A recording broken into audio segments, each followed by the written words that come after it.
Ladies and gentlemen, are you ready? Are you ready? Are you ready? WHIP Philadelphia. This station is now the ultimate power in the universe. Are you interested in advertising or sales? Looking to make some extra cash? WHIP could use you as a member of their sales team. We're looking for motivated individuals interested in starting and growing advertising relationships for the station. Contact General Manager Ed LaFerge at 732-600-6552 for more information. Now, on Philadelphia's #1 college radio station, WHIP, Rational Radio.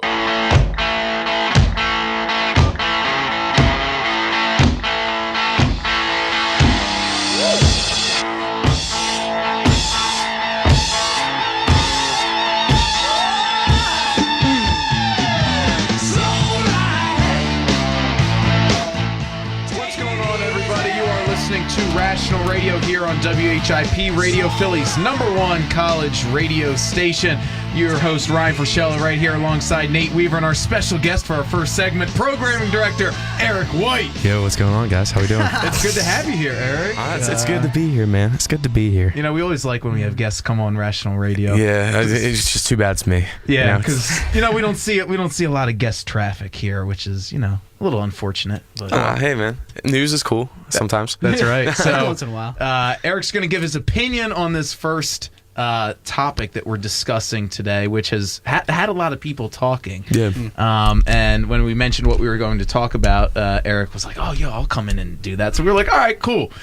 So the first topic, we are starting out today with Starbucks. This has been in the news a lot lately. Starbucks now with their holiday-themed cups, they are no longer really holiday-themed, but rather just red cups. And so this has had lots of people talking, lots of people weighing in. According to this article on CNBC.com, it has a screenshot of a tweet from Rob Lowe. And Rob Lowe actually said, between their program to have baristas lecture me about race and now their removal of Merry Christmas, I'm officially over Starbucks.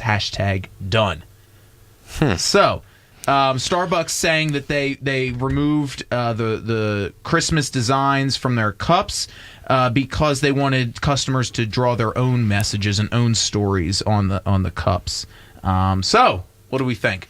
I mean, you want me to start off? Go ahead. Okay, fine. Yeah.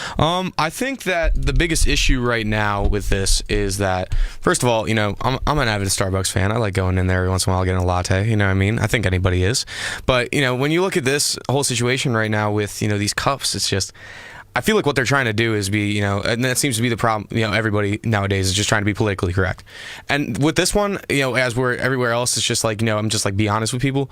Like, I don't have an issue with it. You know what I mean? I think the biggest thing is just like, if people are going to be, complaining about, people have been complaining about people saying happy holidays since like the 50s, man. Mm-hmm. So like, honestly, this is something like that's, not new. It's not, it's just something that Starbucks is now moving along with, and they just don't want to offend other people because, for some people, they go in there and they see Merry Christmas.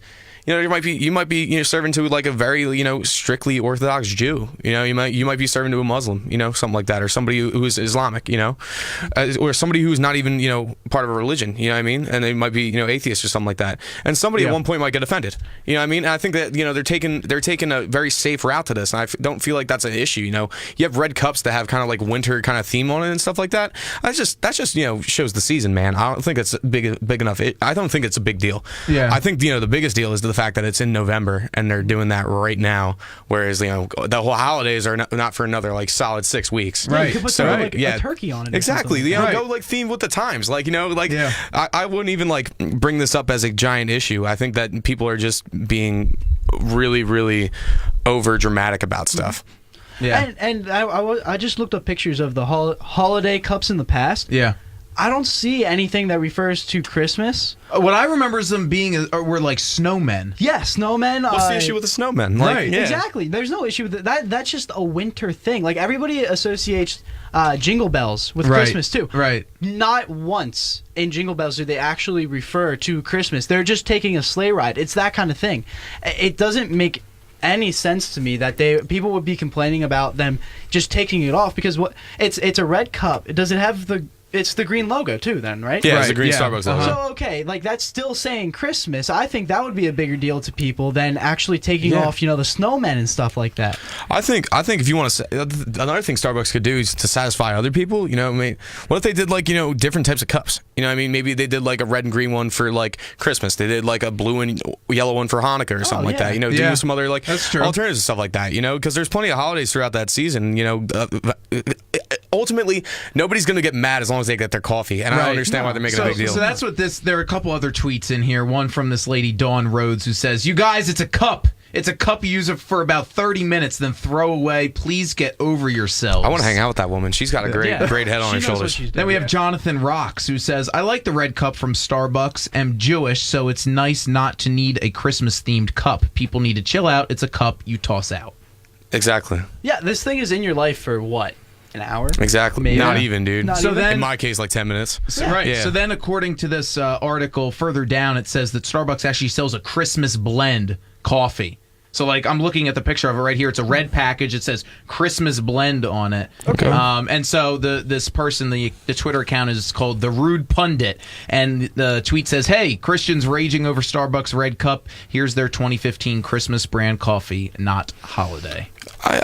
Yeah, exactly. It's like they have a Thanksgiving blend. They have a blend for every single season. The thing is, just like when people hear Christmas, you think of flavors like pumpkin pie. You think of stuff like that. It's just like that's just nationally known. You know what I mean? Right, yeah. People are just making such a big deal about the littlest stuff, and I'm tired of people sometimes, man. I Honestly, agree. yeah.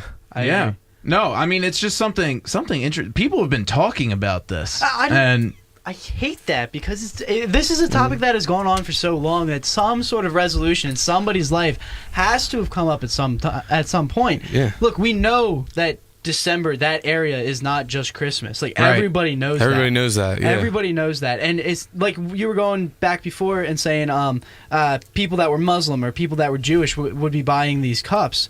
Yeah, you got to think about a big city. But Right. these cups beforehand didn't say anything about the actual Christmas time on it.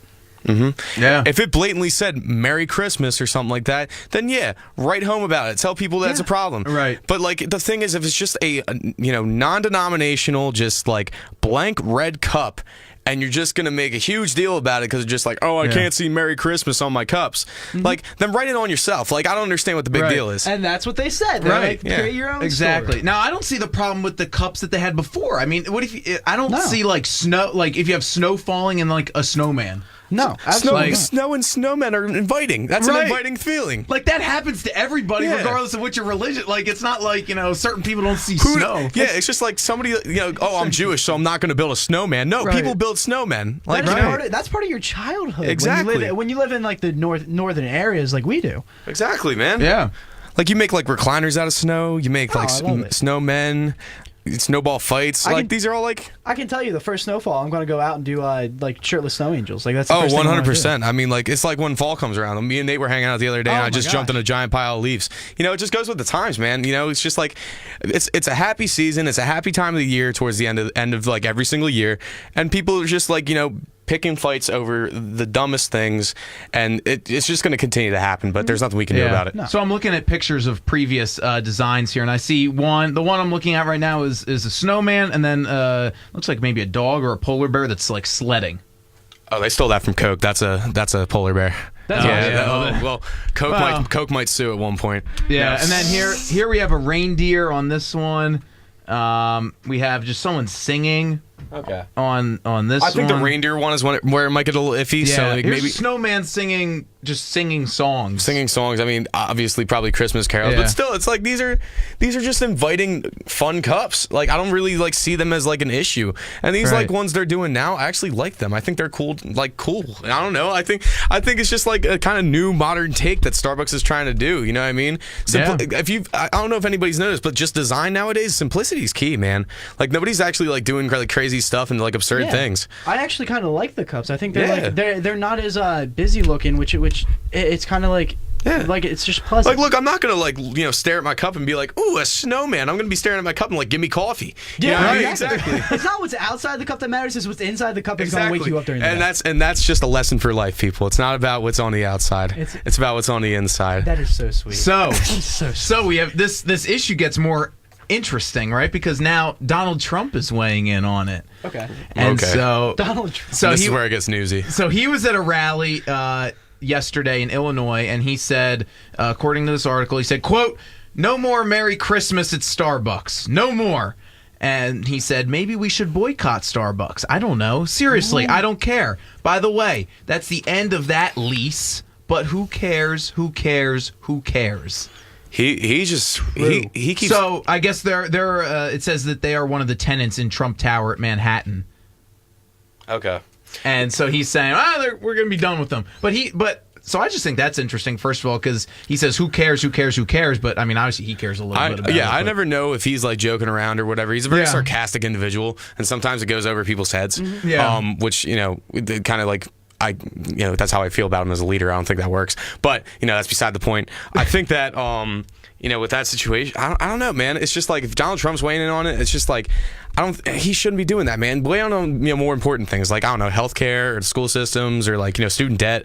Like who cares Yeah. about the Starbucks cups? Because in the long run, He was how on is that- SNL the other night. I was like, why? Okay, Yeah. all presidential candidates usually do that eventually. That's true, yeah. It helps with publicity for themselves and for their party. Mm-hmm. But I agree with this isn't going to make a difference. Putting Starbucks out of his company Mm-hmm. is not going to make a difference to the country. It's like, oh yeah, we threw a Saxby's in there instead. It's like, Right. Wow. Who cares? Yeah. Wow, awesome. Wow, a different kind of coffee. Yeah, it's just like it's all, when it's broken down, it's all like just beans ground up in the water, dude. Like It really honestly, is. yeah. No, I know. And so there was actually this poll within the article on CNBC.com, and 60% of people in this poll, there are so far almost 27,000 people that have responded. 60% say they don't care. A majority says they don't care. Yeah. And the amount Listen to the people. 27% say that they like them, 10% say that they don't like them, 1% is not sure. So 10% of the overall population says they don't. Well, no, like the them. overall people in the Well, survey. Okay, overall people in the survey. Usually okay. the survey gets a good bit of people in it. So I'm going to It's like say at least 1,000. yeah. Yeah. Yeah, so it gets a good idea of exactly where everybody stands on it. The 10% does not make a difference. Those 10% of everybody hates one thing. You know what I mean? Yeah. So like I say, I'm walking down the street. More than likely 10% of those people that you ask, why the heck is he walking down the street? That's what they're going to say. Exactly. People don't like things. Welcome to the world of Right. of life. Yeah. It's very simple. You know what I mean? Just like I could walk down the street and say, "Hey, Nate, I don't like your Vans right now. I think they're kind of weird." But the fact is, I like his Vans. But besides that, Yeah. it's just people have their own opinions, and I don't know. This isn't that big a deal. Trump's frustrating me, man. I don't know. This is the wrong show to go on. But like, I'm not big on like politics and stuff. I don't know. Yeah. I'm here talking about red cups instead. I mean, sorry. Yeah, no, so we Not had those red cups. No. we had there was a quote from Josh Feuerstein, who's a former TV and radio evangelist, and he says Starbucks removed Christmas from their cups because they hate Jesus. Oh, stop it! So he Okay. wants people to use the hashtag Merry Christmas Starbucks and to ask baristas to write Merry Christmas on their cups instead of their names. I think oh my god. Okay, so without getting into like any crazy religious argument here or whatever, if you're really that ignorant that you're just gonna say that Starbucks hates Jesus because, and this is just I don't know, they always seem to Yeah. do something like this. You're gonna say that Starbucks hates Jesus because they took it off of a cup. You clearly have too much time on your hands. Like I'm just being honest. Like if it's I want to point out the fact that in I'm today's speechless. American society, there are people that celebrate Christmas and are not Christian. yeah. Christmas has become almost a material, like in the sense of America, almost a materialistic. It like, is. It's a materialistic. It's a time. It's a holiday, like a Mm-hmm. national kind of holiday that. If you're not Christian, you still celebrate it because it's a time of giving and it's a time of Yeah. love and it's a time of joy. For the Christian religion, for Christianity itself, it is pretty sad that it's kind of become this commercial kind of aspect and Yes. commercial, like, Goliath in a way. But, like, at the same time, it's just that, it brings people together, and I think people just, whether you're atheist or whether you're something like that, usually during that season, people are generally pretty happy. Yeah. You know what I mean? Yeah. So- Some of my friends, they've already started playing Christmas music. Or, I they're hate getting those types into of people, man. They're getting into Carey's that. Christmas music, I though. do have Mariah Carey's whole feeling album on already. I don't know, man. I'm not ready to do that yet. I gotta wait till after Thanksgiving. Thank you. Yes, the Monday after That's the- Thanksgiving, everything goes on. That's my typical rule of thumb, Yeah, too. exactly. But I mean, in reference to this, we go back to some of those tweets earlier, and we're it's a cup. Yeah, it's a cup. Like, We're it's- arguing about cups. Right. Now, if this was some small, cup, barista company, Yeah. somewhere in Seattle or something like that just has like one store, nobody would care. But because it's Starbucks and they're nationally well known, Exactly. that's the only reason. First this of is all, a deal. here's my suggestion: if it bothers you this much, go somewhere else. It's very No, thank you. Yeah, exactly. Like here at Temple, right? You only drink Starbucks. Well, now you're pissed that they have, the just plain red cups. Go to Saxby's. Go to Dunkin' Donuts. Go to the That's- Sack. They have terrible coffee, but go get it. I Yeah. don't know. Like, it's just plenty of it's This is the beauty of free market It's capitalism. just so simple. Oh, economics, yes. Just That's right. The big, Choice. The big thing is just like, if you're, first of all, I'm a person that likes to support small, different I almost said breweries, like coffee shops and stuff Yeah. like that. I'm all about that because I'm kind of hipster. I don't really know. But the thing is just like, with Starbucks, it's like, it's such a big market thing. And like you just said, if it was like, a little place in Seattle, nobody would say anything. But of course, it's just this, Yeah. it's like, for example, if like Dunkin' Donuts went out and like for like, I don't know, during, what do they do that's big? St. Patrick's Day. They just, because they didn't want to insult like Scottish people, they stopped like handing out like, shamrock shaped, what do you call it? Donuts and stuff yeah. like that. I don't know. It's like, it's stupid. It's stupid. Yeah. Yeah. So interesting. Or if McDonald's stopped doing Shamrock Shamrock Shakes. I would Shakes, cry. right. Yeah. I would literally cry real tears. Yeah. Just painfully. So Sorry. something. No. I mean, something that has gotten people talking, and so we thought we would bring it to you all. Some on pop Rational culture stuff. Radio. Nothing wrong with that. That's right. So yeah, no. What do you have? Something else to add? No. It's just like, you guys bringing some different flavor in it. You know what I mean? That's right. Definitely. Hey, big talking items. We got to cover them. Exactly. 100%. Well, thanks for having me on, No guys. problem. Thanks for Yeah. coming by, Eric. For sure, man. We'll hope to have you on sometime soon. We are going to go ahead and take a quick break, and we will be right back on the other side. So make sure to keep it tuned here to Rational Radio on WHIP Radio, Philly's #1 college radio station. If you ever want to call into the show, the number is 215-204-9447. We will be right back.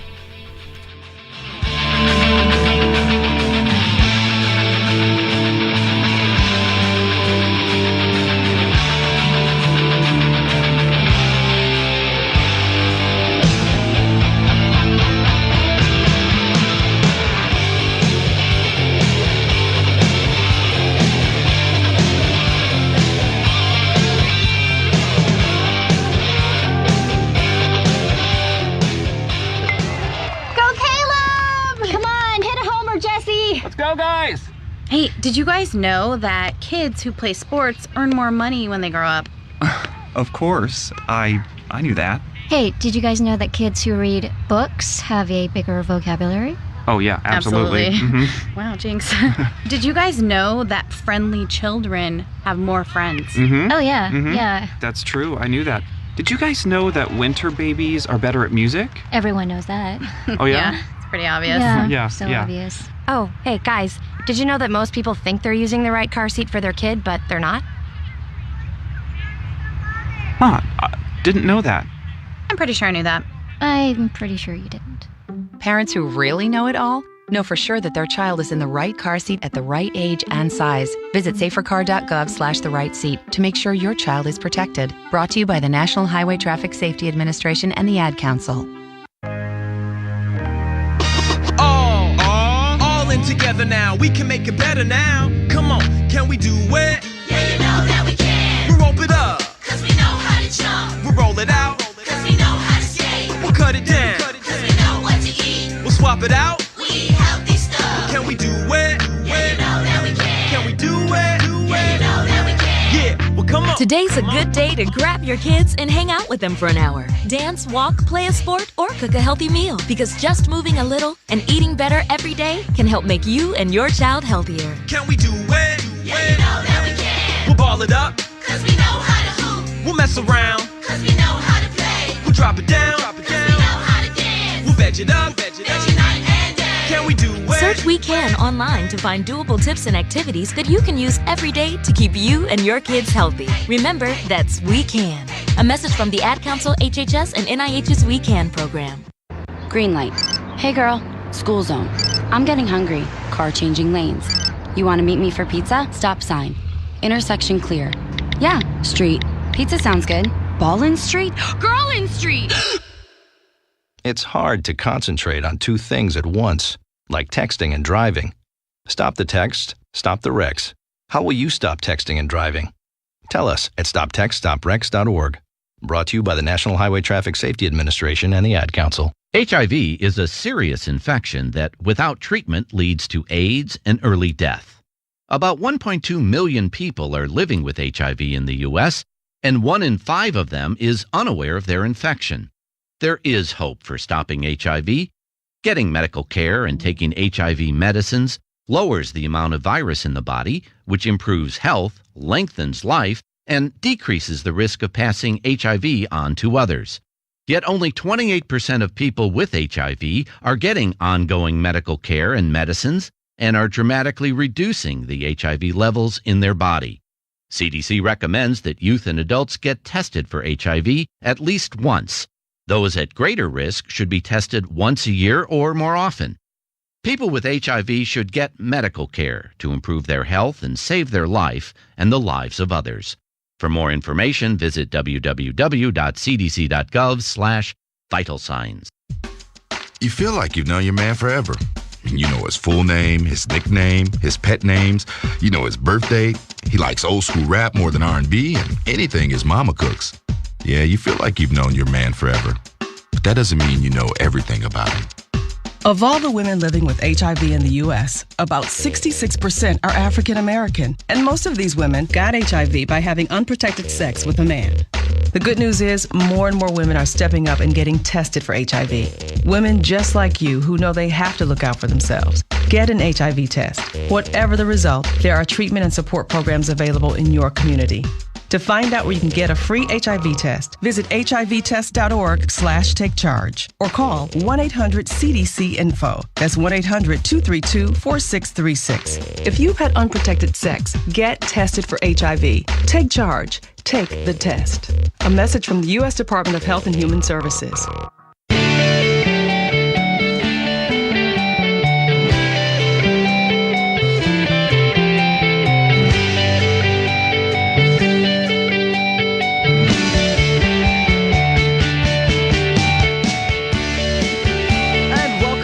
WHIP, Philadelphia's #1 college radio station. You're listening to Rational Radio. I'm here with myself, obviously, Nate Weaver, Ryan Frischello running the boards today. Yeah. Our friend had to just leave. E. White left a little bit ago. But we're talking about the GOP debate tonight, right? Yes, tonight. Seems like they are coming rapid fire really with these things. But it's been... We had 3 or 4 that we've talked about Republican GOP debates, and one Democratic one? Yeah. All right. Whatever works. Well, whatever. I guess they have a lot more of a competition in the Republican side than they do the Democrat side, and a lot more. I am hoping that after this debate we can narrow it down to like 5 people. Can we please? Do we have a JV Why debate is tonight? Rick Santorum still in it? He's registering at like 0%. No, there is a JV debate. There's still a JV. Yeah, oh, come because Chris Christie and Mike Huckabee are actually in the JV debate. So it's a smaller main stage, actually. So they got bumped. They did get bumped. Now, my question is, has anybody moved up from the JV debate? Marco Rubio actually has seen some very big, I won't say very big, but he has seen poll number increases, yes. No, I mean from the was he in the JV one? Oh, I thought you said from the last debate. No, from no, the no. JV one? I know Marco Rubio has gone up. I don't think so. I'm not positive, but I don't think so. If you're in the JV debate at this point, yes. Yeah. Oh, it's time to go. Yeah, you got. It's time to go. You got to think about it. You're spending some money there. We're still campaigning. Again, if you are registering below, if you're at 1% or below, you gotta Take go. the hint. Take the hint. Yeah, exactly. So basically, this debate tonight will be moderated by Fox Business, and so it'll be interesting to see how this debate goes, considering CNBC, the business side of NBC, and people had some complaints. Really? About the last GOP debate. Oh, well, yeah, they had a... They don't think the moderators were very good. No, they weren't. They And when you're talking about fantasy football in a GOP debate, that is not really what you're looking for. And why have your polls fallen? And well, I mean, that's a logical question, but again, it's not anything that's really going to help his standpoint. Like, it's not going to establish what he actually believes. It's just, oh, well, I said this and I should have said this, Yeah.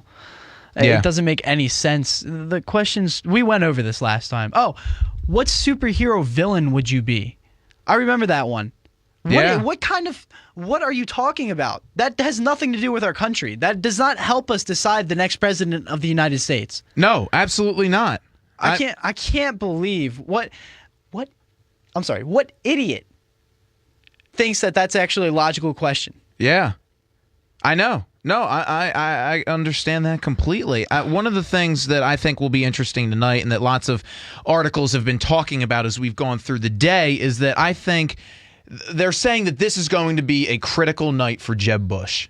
Oh, yeah? Yeah, because I think we have slowly seen the decline of Jeb Bush. Yeah, well, he was the Republican kind of poster child for president before any of this really heated up. Yeah. Right? And they were like, it's going to be Jeb Bush. Yeah. It's going to be Jeb Bush. And then this started up, and Donald Trump just took off. Yeah, once he announced his his run for candidacy, he basically right off the bat was just like polls. Right. Just exactly. straight up. It didn't even matter what he was saying at that point. It was just Donald Trump, that name, polls. So what I think, this is going to be if Jeb Bush does a poor job tonight, I think it will be the end. Well, what? He got taken down by Rubio. Rubio and him got into a fight. And that's a really interesting dynamic that we see come up between Marco Rubio and Jeb Bush, because they're from the same state and because they have worked with each other in different capacities. It's not two former governors of Florida, but rather a former governor of Florida,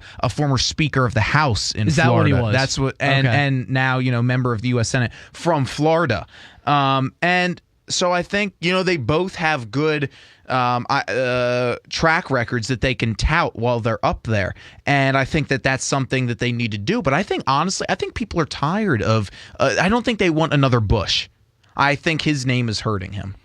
You're right, because, I mean, there's just been stuff after the end of Bush's candidacy or presidency, and, like, after that, it's just kind of been like, oh, George Bush kind of stuff. Like, it hasn't been positive. I can't remember. Did his dad leave office like on a good note, or was he kind of like?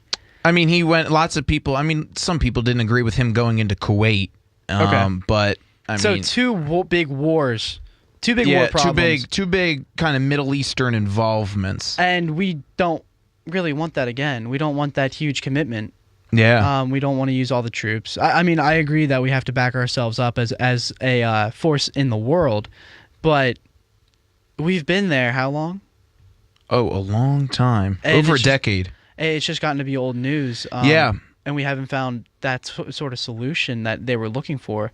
And he even gave a mission accomplished speech. Right. But we still have troops over there. Exactly. So one of the things that I want to spend a good amount of time on is Marco Rubio. Okay. Right. I'm looking at this article on NBCNews.com. It's actually an opinion piece, and the question, in that kind of guides this article is the GOP ready for Rubio? Right. There have been comments that have been made that hey, buddy, take a step back, and maybe your time will come in 8 years or something like that. So, like, he's too young. He's too young, right? Not enough experience, right? And then this article says, is the GOP really ready for its first Latino nominee? Wait. They're talking about experience while you got Ben Carson and Donald Trump leading the polls right now. If you're saying, hey, he doesn't have enough experience, take a look at the whole party in general then, because Donald Trump and Ben Carson shouldn't be on the big debate anyway. They should be on the JV debate if that's the problem. If you're you're only basing it off experience, Yeah. yeah. If you're saying this guy doesn't have enough experience, yeah. what the heck is the rest of the party thinking then? Right. So the first point this article makes is that Rubio. It says Rubio got elected in Florida, right, and it draws comparisons between Florida and the rest of the country. It says Florida is the third largest Latino population in the country. Okay. And so I think that is actually a huge. First of all, it is a section of the population that is growing rapidly. Right. And I think that the ability to have a Latino president, I think, is huge. It makes a connection with a lot of voters and kind of a way that if Marco Rubio is elected and let's say, he's elected and then he wins re-election, right? During that time period, we could see a massive change in the demographics of this country. Yeah, we'll get where saying more Latinos? I'm saying more Latinos. Okay. I'm saying overall this country is becoming more diverse. Obviously, yeah. Right? And 100%. Latinos are a very large group of the population that is growing. Right. Yeah.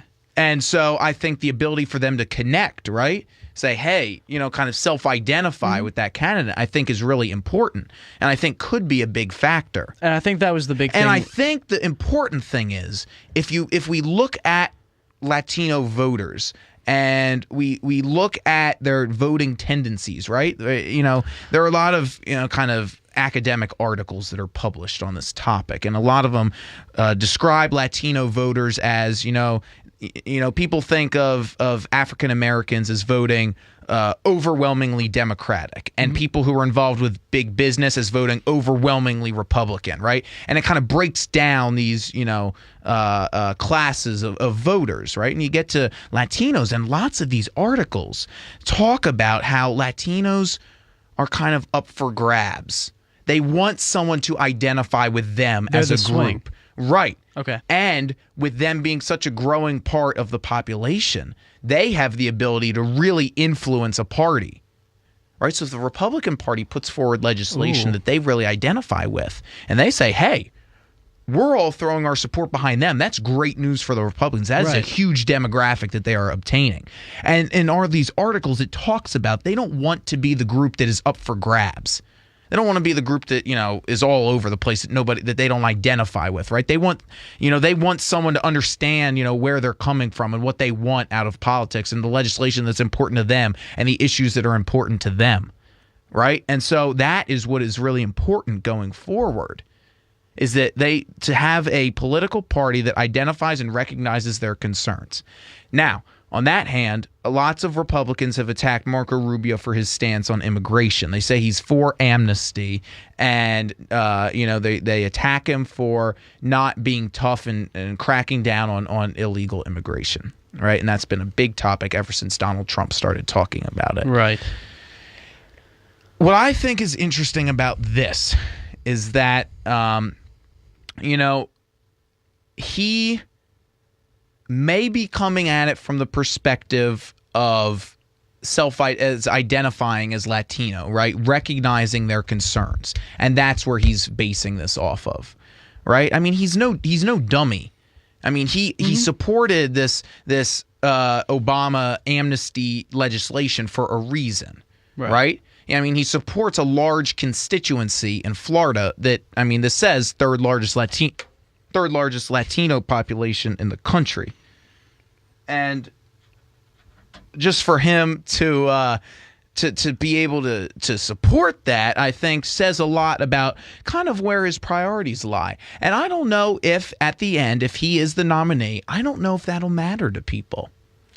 I don't know if his position on amnesty will cause people to not vote for him, because what's the alternative? The alternative is you stay home and you don't vote at all, and then you can't complain about what the result is.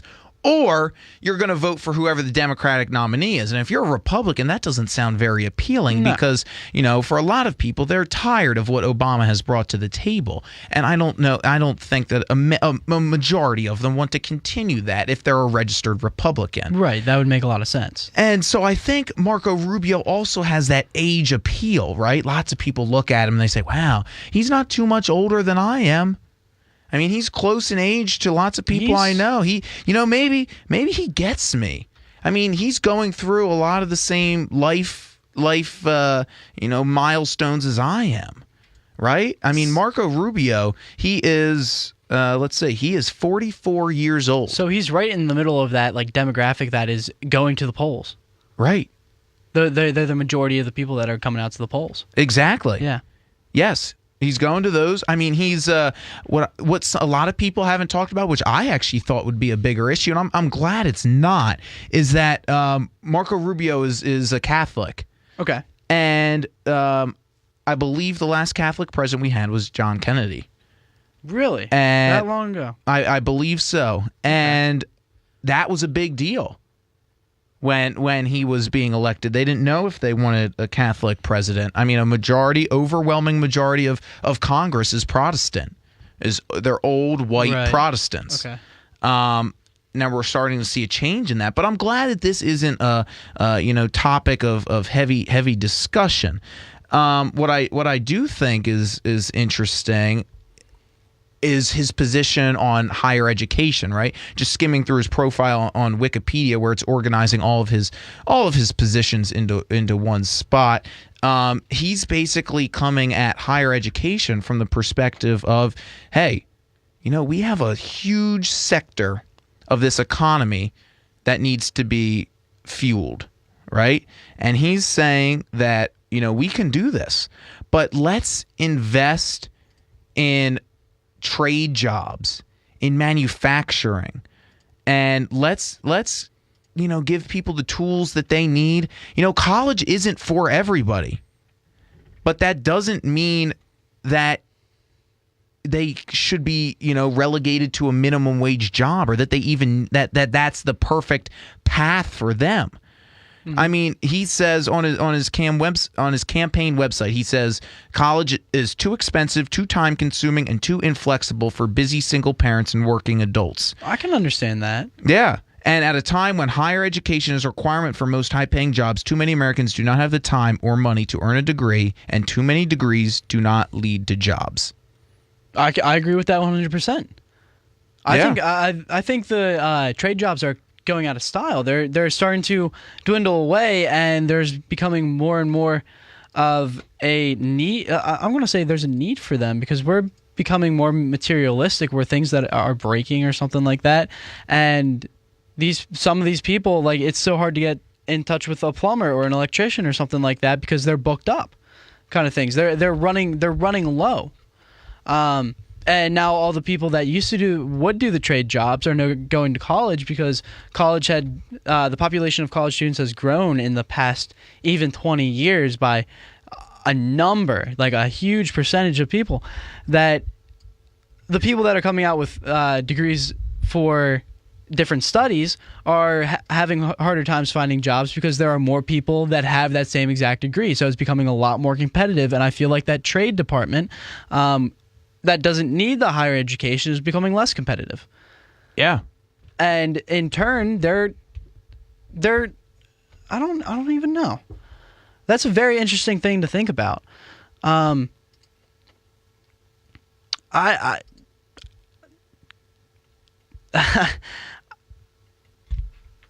Yeah. I don't know. I mean, no, it is very interesting.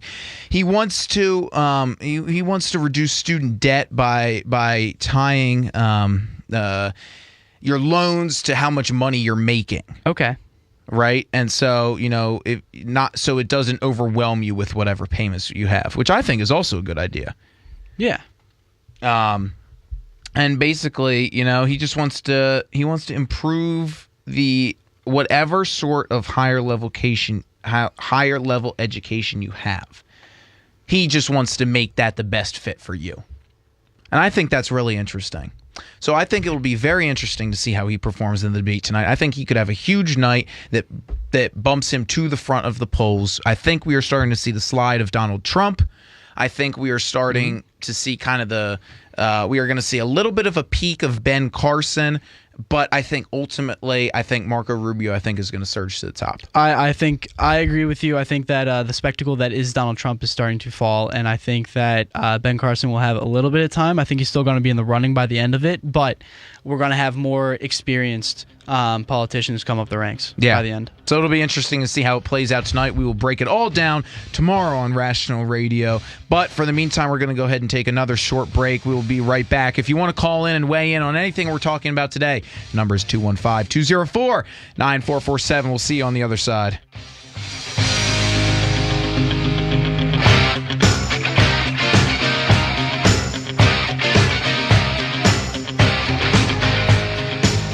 So when you get to the corner of Smith and Orchard, you're going to want to take a left. You are not going to. Then what you're going to do is turn onto Marcy and Brett Avenue. just broke up and go past the first apparently 3 she's lights happy and then about take it. the next left. I don't really then drive think 5 she's more happy, blocks but and you should be who there. am I to judge, right? Park on the Anyway, right. That's I'll what see I you heard later last tonight. night. It's hard to concentrate on two things at once, like texting and driving.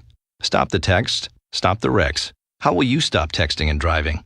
Tell us at stoptextstopwrecks.org. Brought to you by the National Highway Traffic Safety Administration and the Ad Council. I started going cold turkey. Well, at least when I'm in the car. I know I shouldn't do it, but it's so hard to stop. That's why I hide it from myself, so I won't be tempted. I used to do it all the time. I stopped by locking it in my glove compartment. My friend used to do it way too much. Now I turn it off when we're in the car. My solution is simple. I just don't do it. There are lots of ways to stop yourself and others from texting and driving. How will you stop? Tell us at stoptextstopwrecks.org. Brought to you by the National Highway Traffic Safety Administration and the Ad Council. There's hundreds of fun and simple things you and your family can do to live a healthier lifestyle. Here's 20 of them. Walk to work, walk the dog, have the dog walk you, take a hike, take a bike, skate, dance, hop, jump, do the Humpty Hump, skip seconds, skip dessert, skip to my loo, don't skip breakfast, drink H2O, lower your sodium, raise the roof, shake your booty, stock up on vegetables, and don't forget to eat them. Search We Can online to find more ways you and your family can get healthy together. A message from the Ad Council, HHS, and NIH's We Can program. Hi, this is John Ondrasik of Five for Fighting, here for RAD, the entertainment industry's voice for road safety.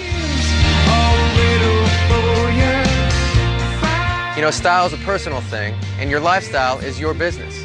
But if you take it on the road, it becomes everybody's business. So please, plan ahead, designate before you celebrate. Friends, don't let friends drive drunk. A public service announcement brought to you by RAD, the National Association of Broadcasters, and the Ad Council. When I grow up, I want to be a new pair of blue jeans. When I grow up, I want to be a kid's first computer. When I grow up, I want to be a glass countertop in a new home. When I grow up, I want to be a kid's best birthday present. When I grow up, I want to be a football stadium. When I grow up, I want to be a warm fleece on a cold day. When I grow up, I want to be a fancy backsplash. I want to be a bike that races around the country. When I grow up, I want to be a bench on a forest trail.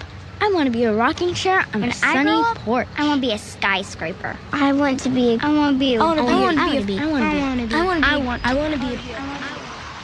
When I grow up, I don't want to be a piece of garbage. And if you recycle me, I won't be. Give your garbage another life. Recycle. Learn how at iwanttoberecycled.org. A public service advertisement brought to you by Keep America Beautiful and the Ad Council. Hey, what's up? Thinking about you. XOXOXO. Want to snuggle. ... JK. Hit me back. You getting these texts? ? We should hang later. I miss you. Holla at ya, boy. Holla back. Holla back. Holla back. Are you at home? Where are you? What are you doing? OMG. You are making me mad. Are you with your ex? You better text me back. I'm waiting outside your house. Relentless, aggressive texting is like sending an angry robot to deliver your message. When does the robot become dangerous? Let us know at that'snotcool.com. That'snotcool.com. Brought to you by the Ad Council. Hey, it's Nick the Web Chick from Q102, and you're listening to WHIP.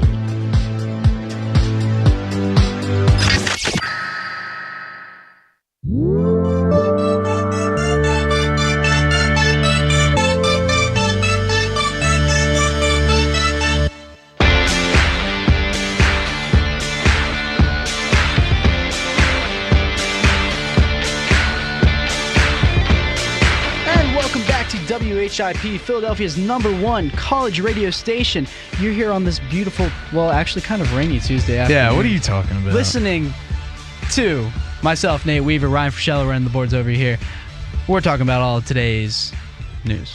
That's right. Yeah. Everything going on today. Always. And we actually want to start with some breaking news here on Rational Radio. This coming in just a few minutes ago at the top of the hour. What is it, Ryan? And it is having everything to do with a very popular subject here on Rational Radio, and that is Kathleen Kane.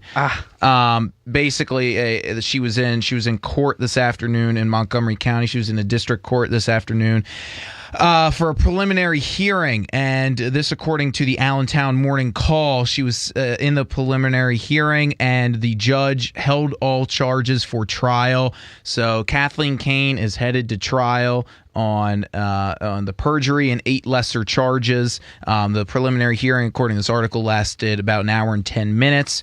And that, now she's headed to Norristown, and a trial date after her formal arraignment will be set.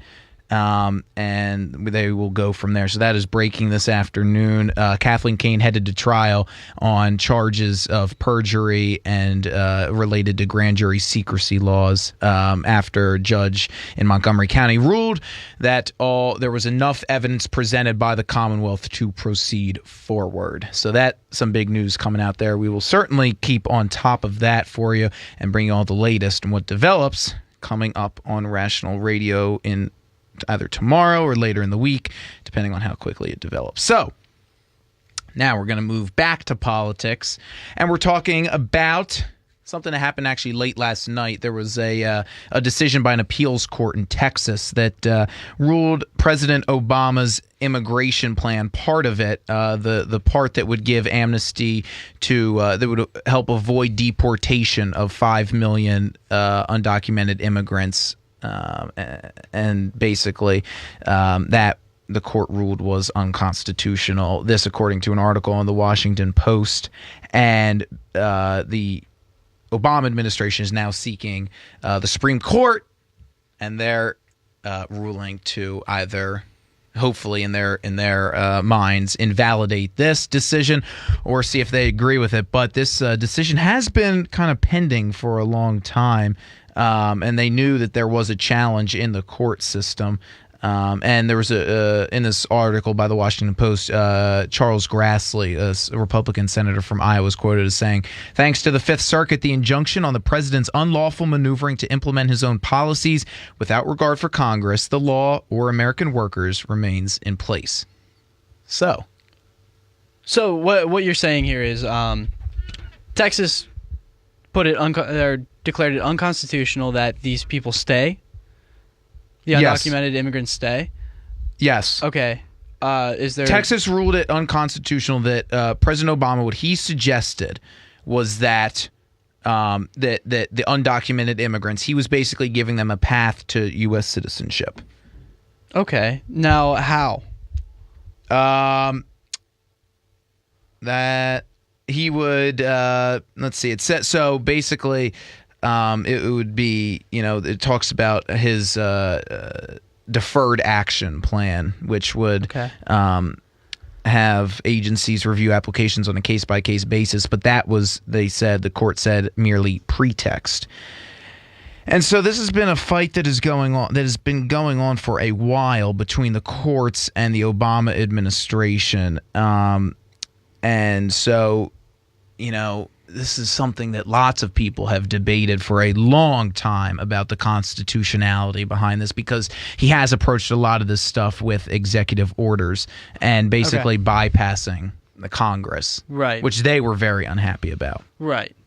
I would be unhappy with that too. Obama said his point is to streamline enforcement that focuses on violent criminals and newly arrived illegal immigrants. So everybody that's here, we just kind of let them stay. Right. But the people that are But it's basically like, well, let's start enforcement now.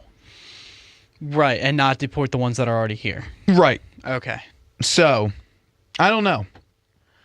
That's kind of an iffy subject because they still are undocumented immigrants, and right.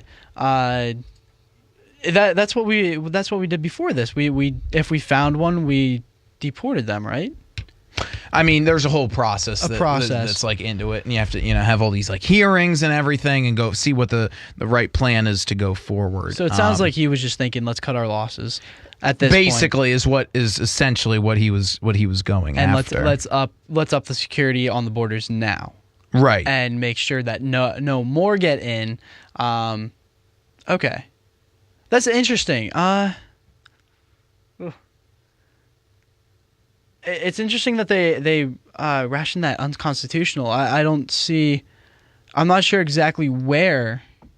They're coming at it from like that it's not okay for him to do this without congressional approval because he used the executive orders. Correct. I kind of agree with that because it is in this point as president just one person looking at it while it affects so many. And it's not like he didn't put it through Congress before, did he?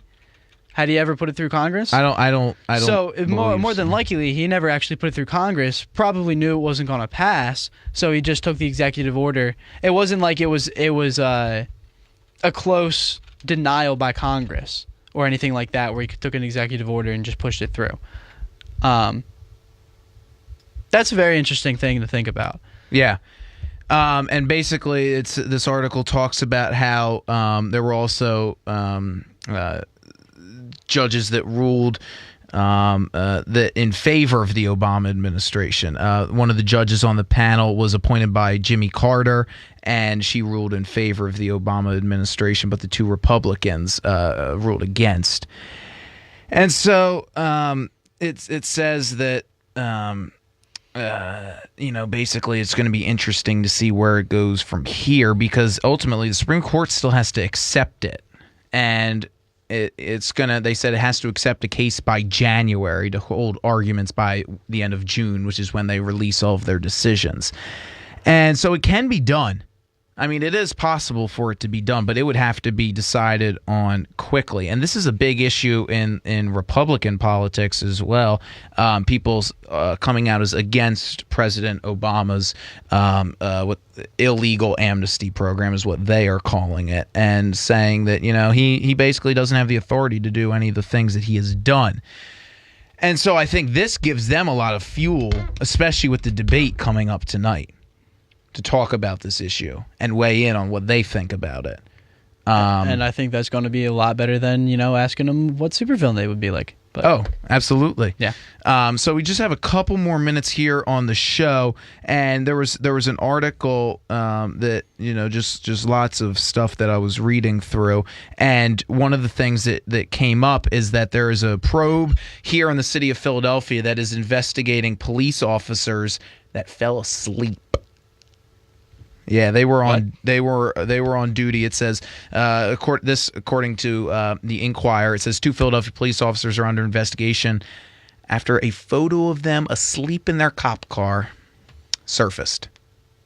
Isn't this a stereotype of cops? Isn't that Is one it? they're just lazy, eat donuts, and just like sleep in their cop car when they're like on duty? That's honestly, that's what I've heard of. But obviously, that's not what they are. I mean, the police, especially around here, are very up and for it and everything. That I believe that could be terms for almost dismissal. If it's not just one, like just accidentally dozed off in the car. There was 2, which means they're like, oh, hey, let's take a nap. Right. It's not like one was keeping the other one up. No, they both decided, oh, we're going to take a nap in our car. Were they hidden at all, or were they out in public? Oh, no. They were out in public, because there's a quote from Lieutenant John Stanford, and he said if someone was able to walk up that close and take a photo, that's very dangerous. They don't know what's going on around them. Yeah, absolutely. That means they're not doing their job. That means they're actually sleeping on the job. Right. All the calls that come through to that district, they're not able to respond to. No, because they're passed out. Right, exactly. So it's in the 24th district, and it says the picture was taken early Saturday morning. And so they were saying that Lieutenant Stanford said that this doesn't represent all cops. They've lots of cops that are out there that do their job every single day without any issues. And obviously, there's going to be, in every sort of group, there's going to be that one or two bad cookies. Yeah, but then I think this actually begs a question of, like, what's going on with these shifts, like these overnight shifts? Okay. I mean, someone obviously has to do them, but are they too long? Are they too long? Are they not taking in consideration the rest of the hours that the officers put in a week? Right. And I mean, this also goes into their like at home lives. Maybe they're doing an overnight shift, but they have like, you know, little kids at home kind of thing. Exactly. Where they have to be up all day then too. Yeah. And so I think this is just really interesting, brings into, because lots of people, when I was in high school, there were many police officers that came in and talked to us and said that it's really hard on family life. Right. To do these graveyard shifts, as they call them, the overnight ones. And especially where I'm from, they said they don't get a lot of calls. And so it's basically you sit in your car all night. Yeah. And so I get it. You know, it is boring. I mean, the police do have to do it. It is part of their job. But I don't know. Maybe do we look into possibly shortening the amount of time that where they're out on the streets overnight? Or do we, split shifts? Right, split shifts, or put in protocols where it's, they need to get a certain amount of sleep. Okay. Because we've seen this with airline pilots too, who were flying on like 2 hours of sleep. Like, I mean, how can you operate an airplane with 2 hours of sleep? It has been scientifically proven without 7 to 8 hours of sleep, you do not perform to your highest potential in any way, shape, or form. You start this lower amount of sleep, you start dwindling back. Your brain energy and activity starts going down, which means that you're not able to make smart decisions. You're not able to react in time. They actually say sometimes, now this isn't a good thing, but they say sleep deprivation while driving is almost equivalent to drunk driving. Yeah. Because you're not able to react or make the right decisions. Right. Yeah, I mean, and they're in a position right here where they're protecting everybody. Okay. I mean, they're in the public interest right here, and they're sleeping on the job. Fortunately, the district is it has other cars out there, but when you pull coverage from other parts of the district, then it's spread thin across, and then it puts everybody else in danger. So something that we'll definitely have to keep our eyes on and see what happens with this, and see if there are any changes that are made. See what goes on with this, because we definitely do not want cops sleeping on the job. So that's about all the time we have for today. We thank you for joining us here on Rational Radio, on WHIP Radio. Be sure to join us for the rest of the week, 3 to 4 every single day here on WHIP Radio, Philly's #1 college radio station. Have a great rest of the day, everybody. We will see you tomorrow.